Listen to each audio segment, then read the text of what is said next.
The big glass doors of the theater lobby slid open with a soft hiss as a quiet boy named Evan stepped inside. His mother walked closely beside him, gently placing a hand on his back to guide him forward. The building was buzzing with noise.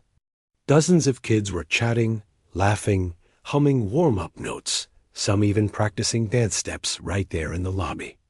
But Evan didn't join in. He simply took it all in silently.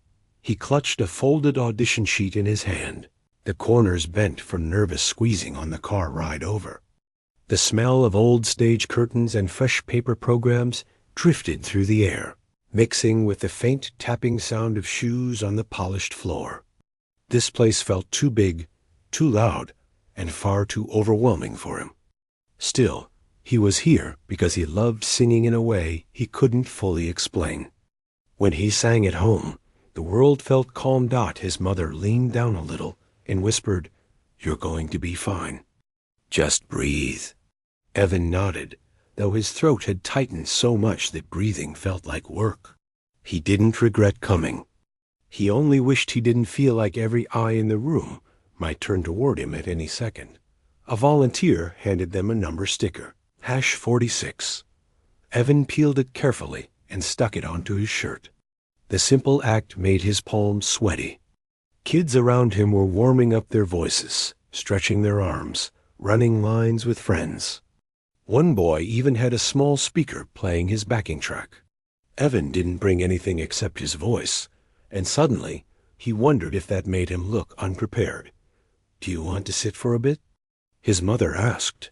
He nodded again, so they found a small bench near the wall. Evan kept staring at the audition room doors, which opened and closed every few minutes as another hopeful performer went in and out. Some kids came out smiling. Others came out fighting tears. Most were somewhere in between. Inside that room was the reason Evan's heart was pounding. The director, Mr. Reynolds. Even Evan, who didn't know much about theater people, had heard that the man was strict and didn't hide his opinions. If he didn't like something, you would know instantly. It didn't help that Evan wasn't used to singing in front of strangers. He had sung for his mother, and sometimes for his grandmother, but never for a room full of professionals. While they waited, Evan watched a girl around his age walk by wearing a shiny red dress. She seemed confident and kept practicing a dramatic line under her breath. Her voice was already loud and filled with emotion. Evan wondered if he should be doing something like that, but the words of his audition piece were swirling too quickly in his mind for him to focus. A moment later, the girl stepped into the audition room. Through the small window in the door, Evan could see her standing tall in front of the judges. Even from outside, he could feel her confidence. He felt small by comparison. "Don't compare yourself," his mother whispered, almost reading his thoughts. "Just be you." He didn't respond, but her words settled into him. Be you. Maybe that was enough. Maybe. A few more kids went in and out. Time kept moving forward whether Evan was ready or not. He looked down at his hands to distract himself, noticing the tiny ink mark on his thumb from doodling earlier that morning. It reminded him of home, of the quiet living room where he usually practiced his singing when nobody was listening. He wished he could carry that comfort into this place. Then a voice called out from the table near the door. "Number 46. Evan froze for a second. His stomach dropped, but his mother stood and held out her hand. "You've got this." He stood too, feeling his legs wobble. Together, they walked toward the door. The volunteer opened it, and Evan stepped inside. The room was colder and quieter than the lobby.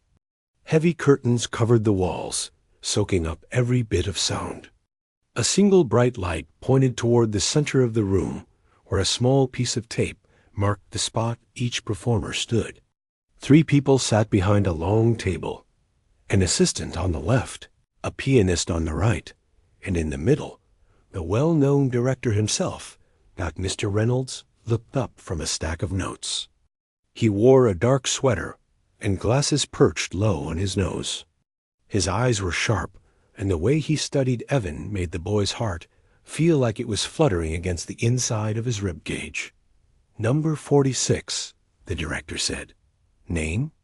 "Evan," he replied softly. "Speak up, please," the director added. Evan swallowed, then repeated in a slightly louder voice, "Evan."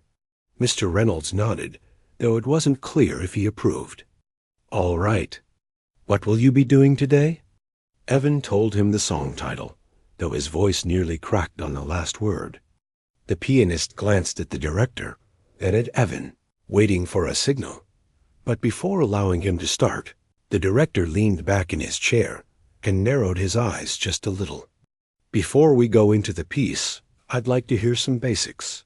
His tone held no warmth. "Let's test your range a little. Just some simple notes. Nothing difficult." Evan's fingers curled slightly. He wasn't expecting this. The boy before him had just started singing his full song right away. Why was he being tested first? The director lifted a hand as if responding to a silent rhythm in his head. "We'll start with an easy scale," he instructed. The pianist played a few gentle notes to set the pitch. Evan took a breath, trying to steady the tremble in his chest. He parted his lips and let out the first note. The sound floated through the cold room, clear and calm. Evan didn't even realize it, but the note held steady without shaking. He moved through the scale as instructed, his voice rising and falling smoothly. Something shifted in the room. The assistant stopped writing. The pianist raised his eyebrows slightly, but Evan didn't notice. His focus was on the music, and once he started, the nerves slowly loosened their grip. Mr. Reynolds, however, was watching closely.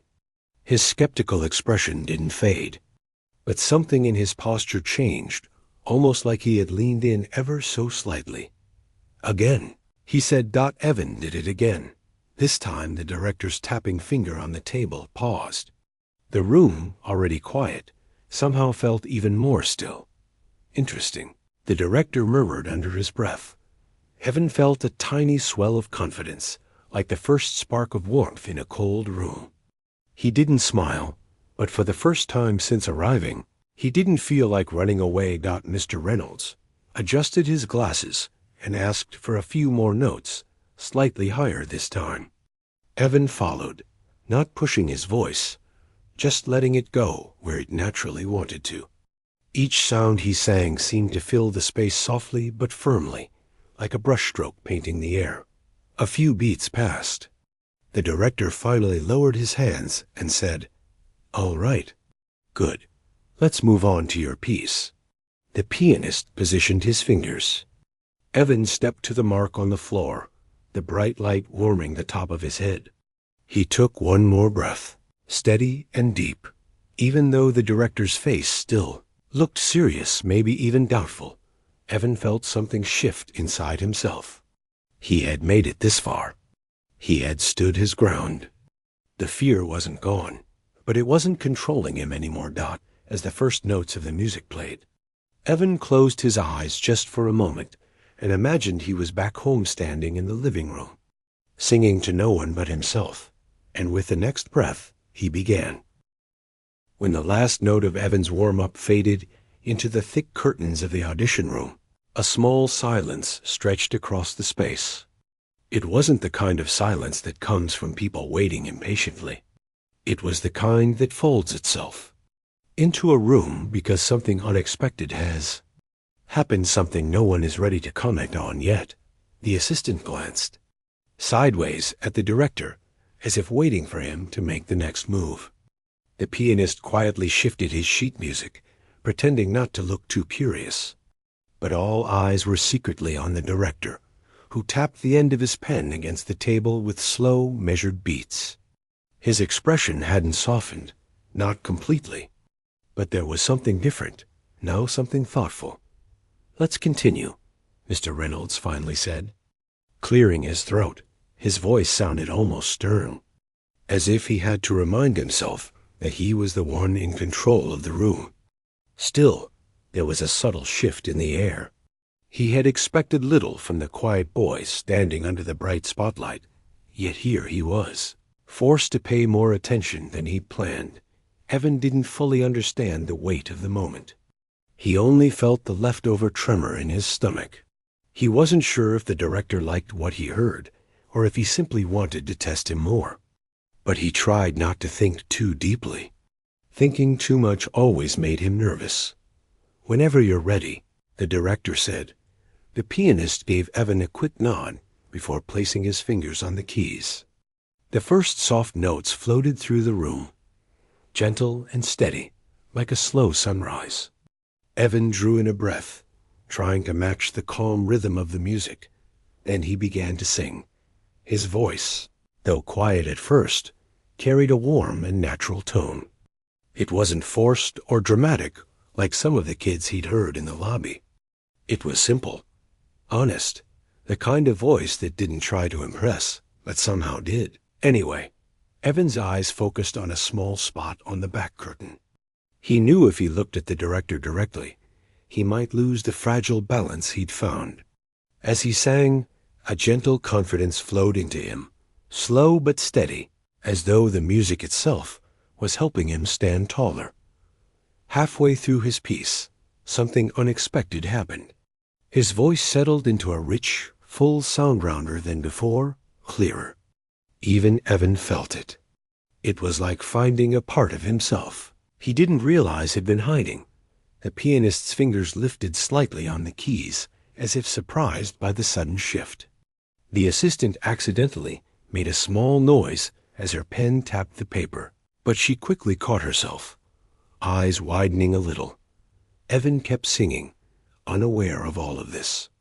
He was somewhere inside the music, following each note like footsteps on a familiar path. Mr. Reynolds watched every second. He sat forward, elbows on the table, eyes narrowed, but not with doubt this time. With concentration. When Evan reached the final phrase, he let the last note linger for a breath longer than written, not because he wanted attention, but because it felt right. Then, gently, he let it go. The room went still again. This time the silence felt heavier, thicker, the kind that comes right before someone decides what they really think. Evan slowly lowered his hands to his sides and looked toward the director, bracing for a reaction.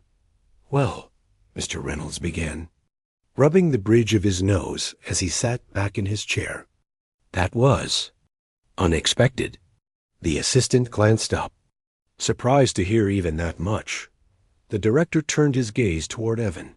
His expression was difficult to read, some mix of curiosity and something close to respect. "Do you sing often?" he asked. "Only at home," Evan replied softly. "No choir? No coach?" The director pressed. Evan shook his head.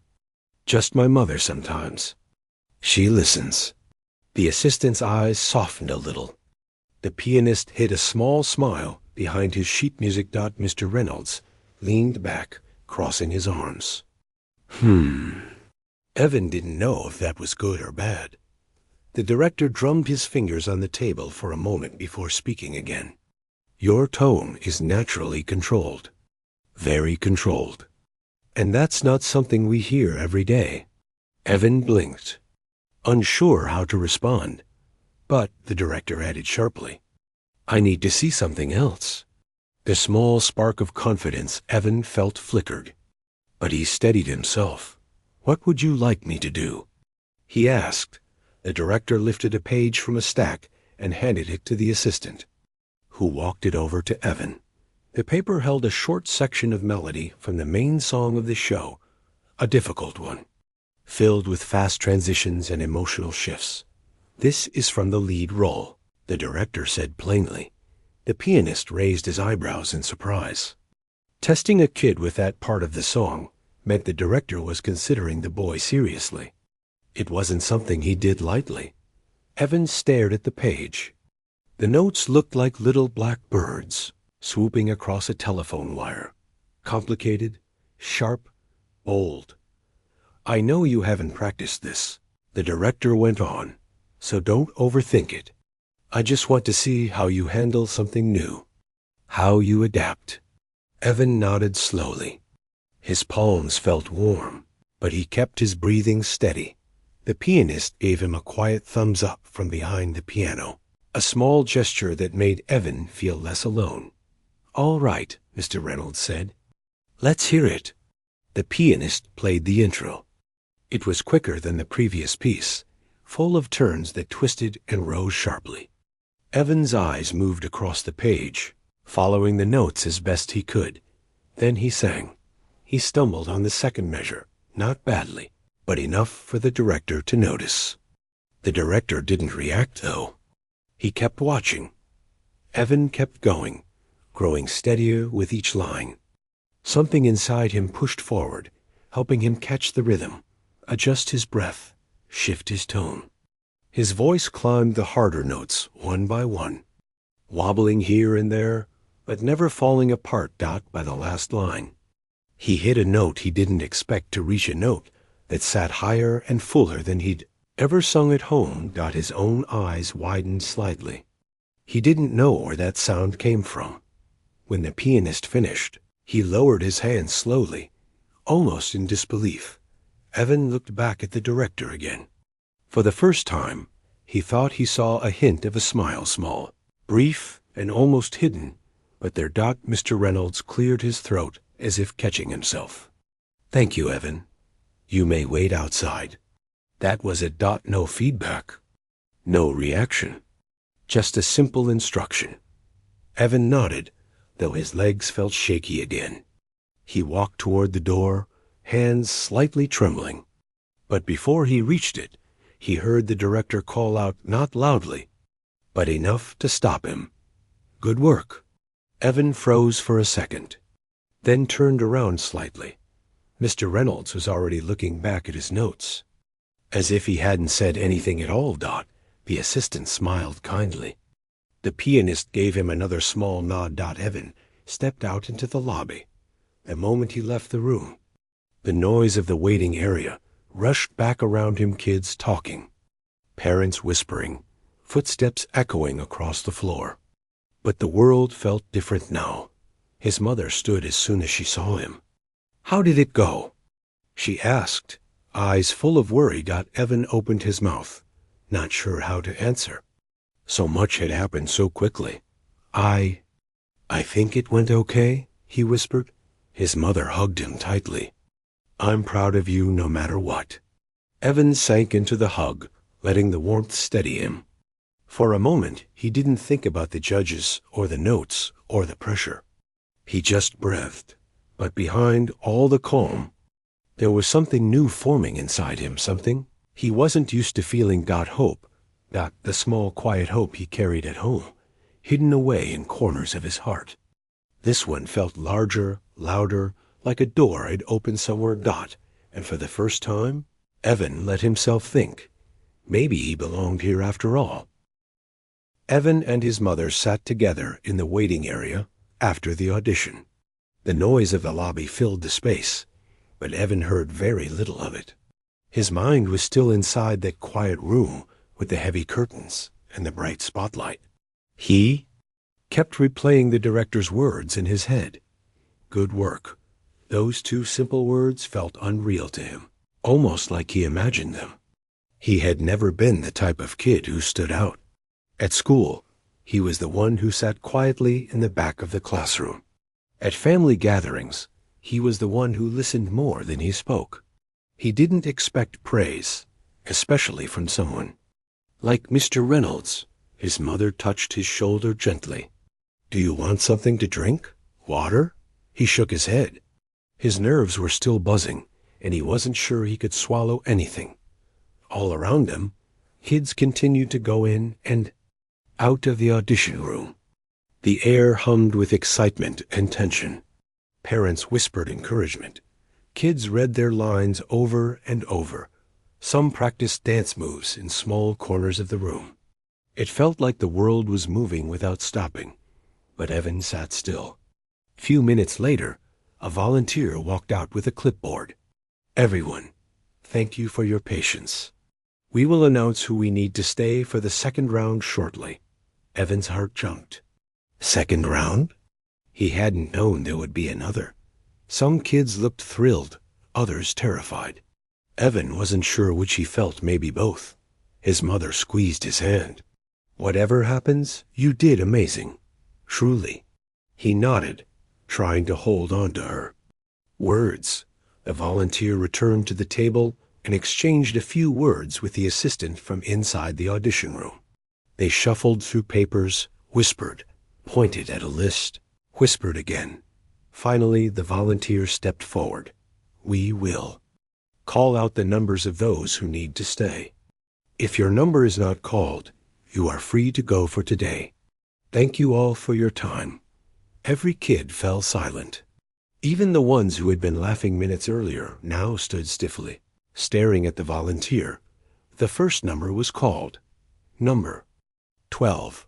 A girl in a green jacket clapped her hands together in relief. That other number. Number 21. Two boys jumped up and high-fived each other. Number 34. A boy near the snack table grinned out. Then the volunteer paused. Number 46. Evan's breath caught in his chest. His mother let out a soft gasp before covering her mouth with her hand. You did it, she whispered, her eyes already shining. Evan wasn't sure if he had done anything yet. But his number was called. That meant he wasn't finished. That meant he had to go back into that room. The idea scared him and thrilled him at the same time. The volunteers asked the selected kids to sit on the left side of the lobby while everyone else gathered their things to leave. Evan moved to the side with the others. Some looked confident. Some looked nervous, and some looked like they already expected to be chosen. A boy sitting next to Evan leaned over and whispered, Congratulations. Evan smiled softly. Thanks. Soon the lobby emptied out a little. The kids who weren't chosen slowly walked out with their families, some disappointed, some shrugging it off. When the last group left, the assistant from the audition room came out. Thank you all for staying. We will be doing a short second round.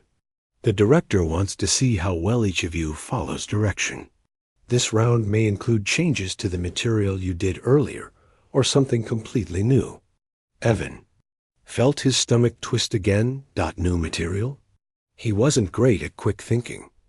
He needed time to practice, time to understand things. But he reminded himself of something important. He had made it this far. Somehow. The assistant continued. We will call you in one at a time. While you wait, please be quiet so we can move quickly. The first kid went in. Then the second. Evan sat, hands folded in his lap, listening to the muffled sounds from behind the door. Some auditions ended quickly. Others took a little longer. He tried not to wonder which was better. Meanwhile, his mother sat a few seats away, giving him space. She knew he needed calm right now. But every few minutes, she glanced over and smiled at him, as if to remind him she was there. Finally, the assistant opened the door. Number 46. Evan swallowed hard. His legs felt heavy as he stood, but he walked forward anyway. When he stepped inside the audition room for the second time, it didn't feel as intimidating as before. Still scary, yes, but not impossible. The director was sitting in the same spot. The pianist looked ready. The assistant took her seat again. Mr. Reynolds looked at Evan over the rim of his glasses. Good, you're here. Let's begin. There was no small talk, no warm welcome, just immediate business. I want to test something, the director said. Earlier, you sang very naturally. That's rare. But I need to know if you can take direction. Evan nodded. I'll try my best. Good, Mr. Reynolds said, folding his hands. Let's see how quickly you adapt. The director handed the pianist a sheet of paper. The pianist scanned it, then began playing a short melody, something quick, with sudden changes in pace. This is a rhythm test, the director explained. Repeat what you hear. Don't think too long. Just listen and repeat. The pianist played the first line. Evan took a small breath. Then he sang the line, back. Not perfectly, but close. The director raised an eyebrow. Again, he said. The pianist played another, slightly faster. Evan followed, adjusting his timing. Then another. Then another. The patterns grew trickier, jumping between long and short notes. Evan stumbled twice, corrected himself once, hesitated another time, but he didn't freeze. He kept going. And every time he repeated a line, he improved a little.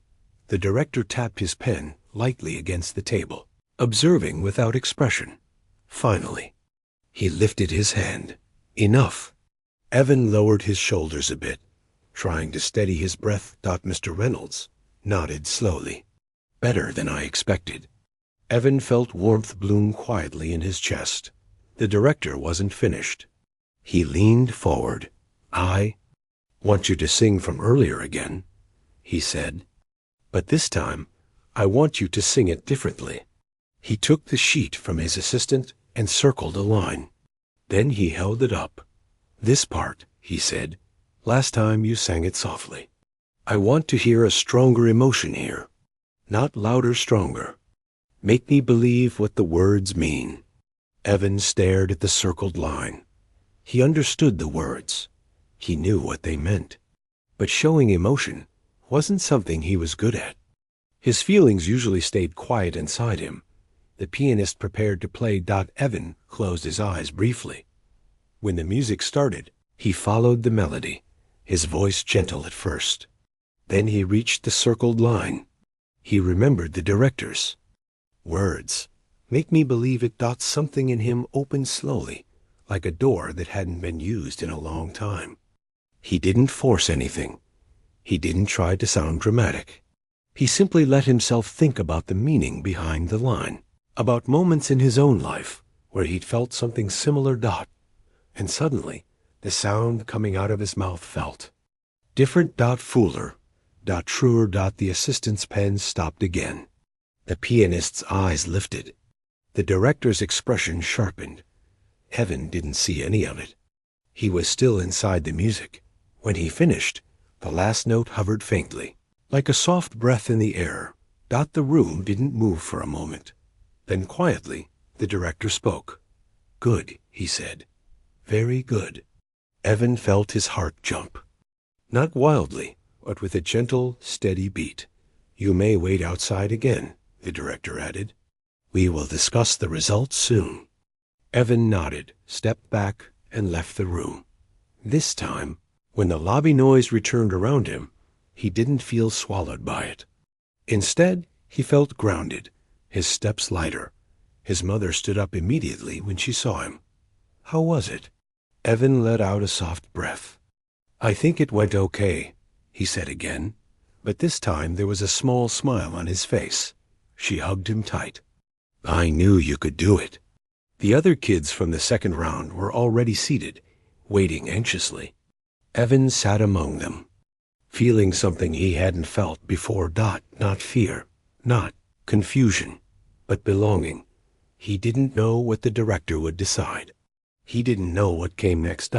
But for the first time, he wasn't afraid to find out. The morning after the surprising rehearsal arrived quietly, with a pale sun spreading soft light through the mist outside the studio windows. The boy woke up earlier than usual, long before his father knocked gently on the bedroom door. He couldn't explain why he felt so restless, but something in him buzzed, like a small spark waiting to turn into a flame. Maybe it was the director's reaction the day before. Maybe it was the whisper of hope he tried not to admit he carried inside. Or maybe he was simply excited to step back into a room where he felt, for the first time in his life, that he truly belonged. He got dressed slowly, tying his shoes with a calm focus. His father watched him from the doorway, gently leaning against the wall with tired eyes. You ready? He asked. The boy nodded. He didn't trust his voice just yet. They stepped out into the cool air and walked toward the bus stop. It wasn't close, but they didn't mind. The walk gave them time to wake up properly. The father cleared his throat once, as if he were about to say something important, but he stopped himself. The boy noticed, but he didn't want to push. They had both learned to be careful with words, especially when emotions were involved. Still, there was a warm silence between them, a silence that felt safe. When they reached the studio, the boy paused in front of the door for a moment. It was strange how a single place could make him feel both nervous and alive. He exhaled slowly, then pushed the door open. The director was already inside, pacing across the room with a script in hand. He looked like he had been there a while, his hair slightly messy, his shirt sleeves rolled up. When he saw the boy, he stopped walking almost too quickly, and his face softened. "Good, you're early," the director said. His voice wasn't loud, but it carried the kind of firmness that suggested he expected great things, even if he didn't say it outright. "We have a lot to cover today." The boy nodded again. His hands tightened at his sides, not out of fear, but out of readiness. Director placed the script on the table. "Before we start, I want to say something." He glanced at the father, then at the boy. "Yesterday, you surprised me. Not many people do that, but today I want to see if that wasn't just luck." The boy straightened a little. Something inside him clicked.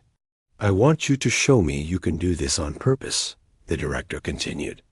"Not by accident, not by chance, on purpose." He tapped his chest lightly. "With your heart." The boy swallowed. His father's hand rested briefly on his shoulder. A small gesture, but enough. The director stepped back, giving him room. "Let's start from the top." The boy took his place in the center of the floor. The script lay open nearby, but he hardly glanced at it. The director watched closely, his eyes sharp, his attention completely locked onto the boy. The father stood in the corner, trying to stay out of the way, though his hands nervously rubbed together. The boy inhaled, closed his eyes for a moment, and let the world go quiet. When he opened them, something inside shifted. His posture changed. His expression settled into something deeper, something older than his years. He began the scene out at first. The room was silent except for his voice. But soon the silence felt filled with emotion, filled with meaning, filled with something the director had been searching for, but never found in auditions before. The boy was not copying lines. He was living them. The director slowly sank into his chair, completely caught off guard again. He didn't blink for long stretches. The father, too, felt shivers run through him. He had known the boy had talent, but not like this. Not in a way that made a grown man stop breathing. When the boy reached the final line, it wasn't loud or dramatic. Instead, it was soft, almost whispered, but powerful enough to make the director sit back like someone had just pulled the ground from under him. Silence. Then the director stood. He took 2 slow steps forward. "Again," he said quietly. Not because it wasn't good enough, but because he needed to feel it again. He needed to make sure he hadn't imagined it. The boy repeated the scene. This time, his voice cracked slightly halfway through, but it wasn't a mistake. It was emotion, real emotion, the kind that made people lean forward without realizing. The director pressed a hand to his jaw, stunned. When the boy finished, the director finally let out the breath he'd been holding. "This is unbelievable," he murmured. "Do you understand what you just did?" The boy looked down at his shoes. "I just read it like you said." "No," the director said firmly. "You didn't just read it. You felt it. You made us feel it. That can't be taught. Not in a week, not in a year, not in a lifetime. People spend decades trying to reach that level, and you—" He shook his head slowly. "You just walked in and did it." The father took a small step forward. "Is that good?" The director let out a short, breathy laugh. Good? It's more than good. It's rare. It's real. And it means people are going to pay attention. The father's eyebrows lifted slightly. He wasn't used to hearing people talk about his son that way. Not with such conviction. But before the moment could settle, another voice echoed from the hallway. Are you two the ones using the studio this morning? A woman stepped inside. She wasn't dressed like the director or the father. Her clothes were formal but relaxed, and she carried a clipboard tucked under her arm. Her eyes scanned the room quickly before she spotted the boy. This must be him, she said. The boy looked confused. The director cleared his throat. This is the casting coordinator, he explained. She wanted to see for herself after I told her what happened yesterday. The coordinator approached with careful steps, as if she already sensed that the boy wasn't like the others she usually met. I heard you impressed him, she said with a small smile. And trust me, that's not easy to do, especially not with one audition. The boy shifted shyly, unsure how to respond. Would you mind reading something different for me? She asked gently. The boy looked at the director, who nodded. Go ahead. She handed him a few pages and stepped back. The father watched nervously as his son looked down at the new pages. There were no familiar lines, no practice, just something new, unexpected, and challenging. But the boy didn't hesitate. He began reading, and once again, the room changed. The coordinator's eyes widened almost instantly. She turned to the director, who nodded knowingly, though even he looked stunned all over again. By the time the boy finished, the coordinator pressed the pages to her chest and let out a soft exhale. We need him, she whispered. We absolutely need him. The boy blinked in surprise. For what? The director exchanged a look with the coordinator, then approached the boy. Not just for the small role you came in for, he said carefully. I think you're meant for something bigger. He paused, letting the weight of his words settle. Something much bigger. The father stepped closer, confusion and hope mixing in his eyes. What are you saying? The director held the boy's gaze. I'm saying we're not just testing him anymore. We're considering him for the lead. The father froze. The boy did, too. The air in the room seemed to thicken, filled with possibility. The director's voice softened. But before we move forward, there's something important he needs to prove. Something bigger than yesterday, bigger than today. The boy swallowed hard. What is it? The director didn't smile. He needs to show that he can do it, not just here, in this quiet room, but in front of everyone who matters, producers, investors, the entire creative team. The boy's breath caught. A live reading? The father asked. More than that, the director answered. A full test performance. Tomorrow morning, he paused. If he succeeds, everything changes. The boy felt the weight of the words. But under that weight, something bright began to grow inside him. And when he finally spoke, his voice was soft but certain. I'll do it. The night before the test performance felt strangely long. The boy sat at the small kitchen table with his father, both of them staring at the script, even though they already knew every word. The air in the room felt thick, not heavy in a bad way, but full of something neither of them knew how to name. It wasn't fear, not entirely. It wasn't excitement either. It was something between the two. Something that made the boy's hands tremble slightly, even though he tried his best to stay calm. His father poured him a glass of water. You don't have to rehearse anymore, he said softly. You've done enough today. The boy nodded but didn't close the script. I just want to go over the first scene again, he whispered. His voice carried the same quiet determination he had shown earlier at the studio. His father nodded slowly, then leaned back in his chair. He didn't stop him. He never did, not when the boy cared about something this much. The boy read the lines again, this time slower, more thoughtful. His eyes moved across the page, but he wasn't really reading anymore. He was feeling, imagining, creating something inside himself that he hoped would come alive in the morning. When he finally put the script down, his father gave him a small smile. "You know," his father began, rubbing his hands together slowly, "even if tomorrow doesn't go the way we want, I'm proud of you. You already did more than I ever dreamed you would." The boy looked at him with surprise. "Do you think I'll fail?" His father shook his head quickly. "No, not at all. I just want you to know that no matter what happens, I'm proud. That won't change." The boy lowered his eyes, touched in, a way he didn't fully understand. They sat together a while longer before the father finally said, "All right, you need sleep." And though neither of them felt ready for tomorrow, they stood and headed to bed. The boy lay awake long after the lights went out.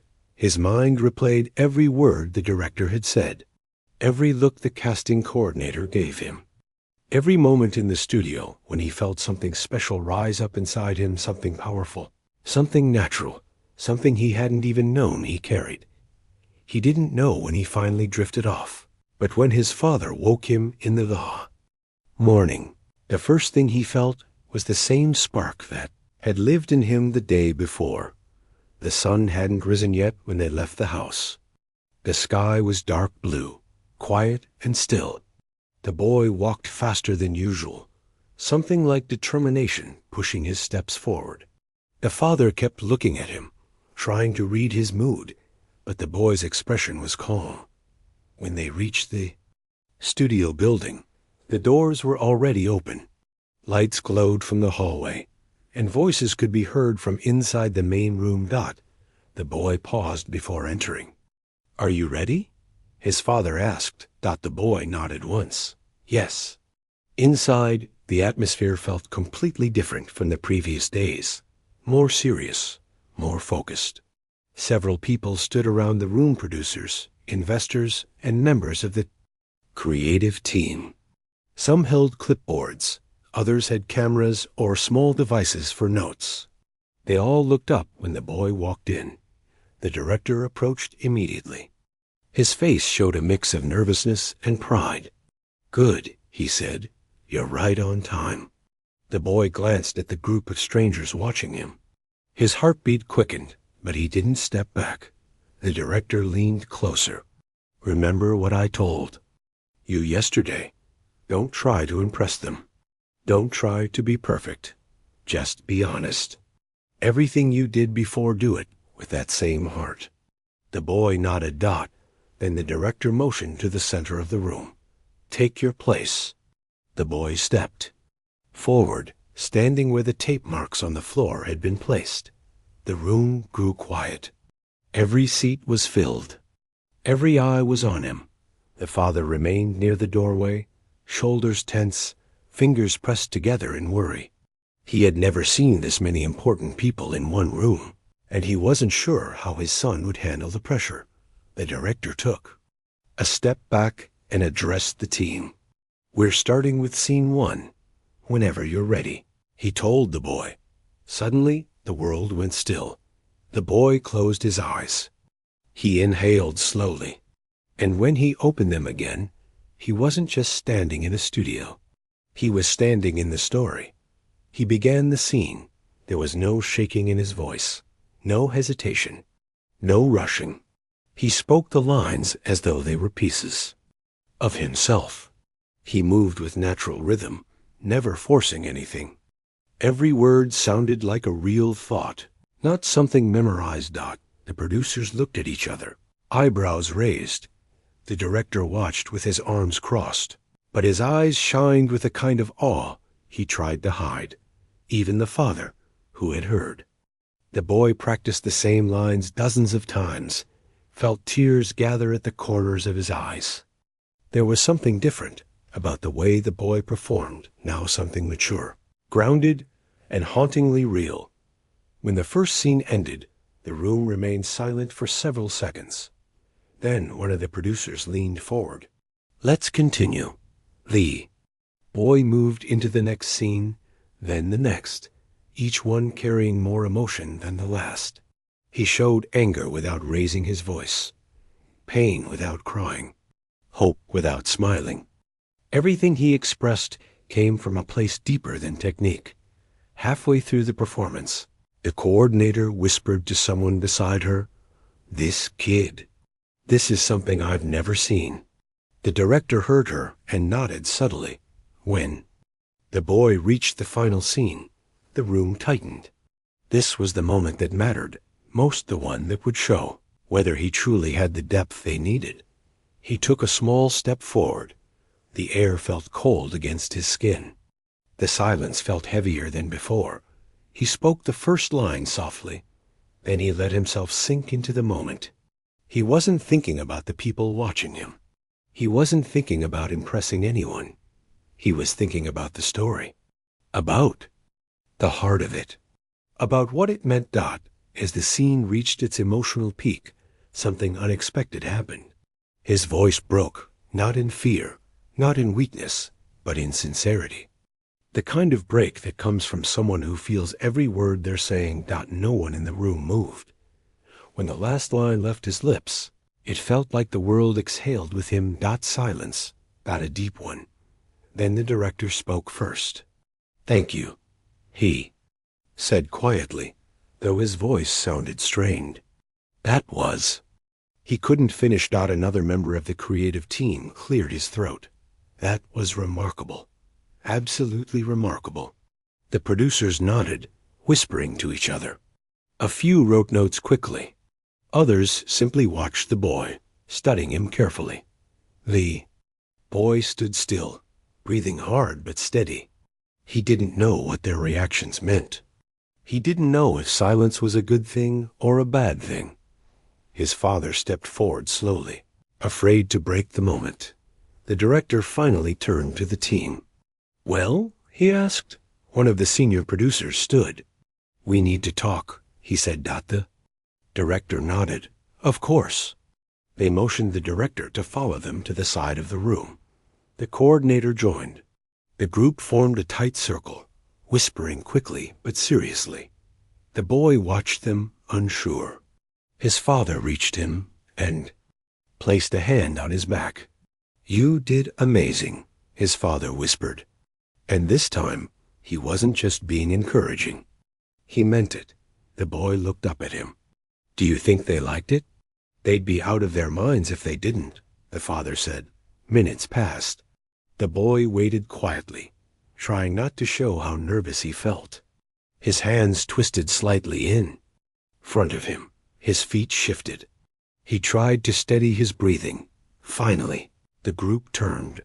The director walked toward the boy with an expression. The boy couldn't read. He stopped right in front of him. His eyes softened. "They made a decision," the director said. The boy swallowed. "And?" his father asked. The director exhaled slowly. "They want him," he said. "Not for a small part, not for a supporting role. They want him as the lead." The boy's breath caught. The father froze, his mouth slightly open. "They want him," the director repeated more firmly. "He got the role." The room felt different after the director spoke those words. It was as if the air shifted, growing warmer and lighter, while at the same time heavier with the meaning of what had just happened. The boy stood very still, almost afraid to breathe. His father stared at the director, trying to understand fully what he meant. The rest of the creative team watched quietly, giving the moment space, as if they knew how important it was. The boy blinked slowly. "The lead?" he whispered. The director nodded. His voice was calm, but his eyes held excitement he could no longer hide. "Yes, you're the one we want. The one who fits the story in a way we didn't expect. You brought something to it that none of us could ignore. You earned this." The father let out a breath that sounded like he had been holding it for years. His hand covered his mouth for a moment before he looked at his son with eyes full of pride, disbelief, and something like wonder. "You did it," he murmured. "You really did it." The boy didn't smile right away. The news hit him slowly, sinking deep inside as if it needed time to settle into place. He had dreamed of something like this, without even admitting it to himself. But dreaming is different from living it. Now it felt real too real, almost. Like something big enough to change everything. The director placed a gentle hand on the boy's shoulder. "You will have a lot to learn, a lot to prepare for. The filming schedule will be long. There will be long days, rehearsals, and moments when you will feel tired. But I want you to remember something very important. We chose you not because you are perfect, but because you are real. And that's what this story needs." The boy finally let himself breathe. He nodded slowly, absorbing every word. One of the producers stepped forward, offering a polite smile. "We will meet again soon," he sighed. "There are papers to sign, arrangements to make, schedules to follow. But today is for celebrating. Today is for you." The assistant coordinator added softly, "You have something rare. Don't lose it. Don't try to change who you are. That honesty is your gift." The boy didn't fully understand, but the warmth in their voices comforted him. He glanced at his father, and their eyes met. In that moment, the boy knew all the hard days, all the moments of doubt and silence at home, all the whispered worries. They had led to something bright. The director spoke again. "Take the rest of the day off. Enjoy this moment. Tomorrow, everything begins." The boy nodded and gathered his things, still a little dazed. His father placed a hand on his back as they walked out of the studio. The building felt bigger than usual, as if it held secrets that were only now being revealed. Outside, the sun had fully risen, casting a warm golden glow over the streets. The boy stopped for a moment on the sidewalk, letting the sunlight hit his face. It felt gentle, reassuring. His father looked down at him. "How do you feel?" he asked quietly. The boy thought for a moment. Then he said softly, "Different, but good." His father chuckled lightly. "That sounds about right." They walked home slowly, as if they didn't want the moment to end too quickly. The boy carried the memory of the director's words with him the whole way, repeating them silently. "You are the one we want." Every time he replayed them, something warm spread through him. When they reached home, the father opened the door and let the boy step inside first. The house felt smaller somehow, not because it had changed, but because the boy had. He placed the script gently on the table, as if it were no longer just paper. It was the beginning of a new world. His father sat down on the couch, rubbing his eyes. "I still can't believe it," he said with a soft laugh. "My kid, the lead." The boy sat beside him quietly. "Do you think I can really do it?" he asked. His father turned to him. "I know you can. I've seen the way you worked, the way you spoke those lines. I've seen the feeling in your voice, the focus in your eyes. This wasn't luck. This was you, and you're ready for it." The boy leaned against him slightly, something he hadn't done in a long time. His father didn't move. He stayed still, letting the boy rest his head gently on his shoulder. For a moment, neither of them spoke. Later that afternoon, the boy went to his room and sat at his desk. He opened the script again, not to study, but to reflect. He looked at the words differently, now not as lines to memorize, but as pieces of a story he would soon bring to life. He ran his fingers over the pages, imagining the scenes, the lights, the camera, the people watching him from behind the lens. It felt surreal, but also right. As the days passed, everything began to change quickly. Meetings were scheduled. Contracts were prepared. New faces greeted him every day at the studio. He met the costume designer, the makeup artist, the set crew, and other performers. Some were older, some were around his age, but all of them seemed. Impressed by how calm and focused he was, the director introduced him to everyone personally, always with pride in his voice. "This is our lead," he would say. The boy always blushed slightly, but he listened closely, wanting to learn as much as he could. During rehearsals, the director pushed him not harshly, but carefully, with purpose. "You don't need to act." The director often reminded him, "Just feel the moment. Let the story move through you. Don't force anything." And the boy did exactly that. The more he rehearsed, the more natural everything felt. He discovered new emotions in the lines he had already memorized. He learned how to look at the camera without thinking too much. He learned how to breathe during tense scenes and how to relax between takes. The cast and crew began to see what the director had seen from the start. The boy had something inside him, something raw but powerful, something genuine. His father visited the studio often, sitting quietly while the boy rehearsed. He didn't speak much, but the boy could always feel his presence. Always steady, always supportive. One afternoon, after a long rehearsal, the director walked up to the father. "He's growing every day," the director said. "You should be proud." The father nodded, his voice low. "I am, more than I can say." And the boy, overhearing from a few feet away, felt something warm settle in his chest. Filming began soon after. The first day on set was overwhelming. At first, cameras everywhere, lights bright enough to warm the entire room, people moving quickly to prepare every detail. But once the director called, "Action!" the boy felt everything fall into place. He stepped into the scene, into the story, into the place he belonged. Days turned into weeks. Weeks turned into months. The boy worked hard, learning something new. Every day, some scenes were easy, some were emotional, some took several tries.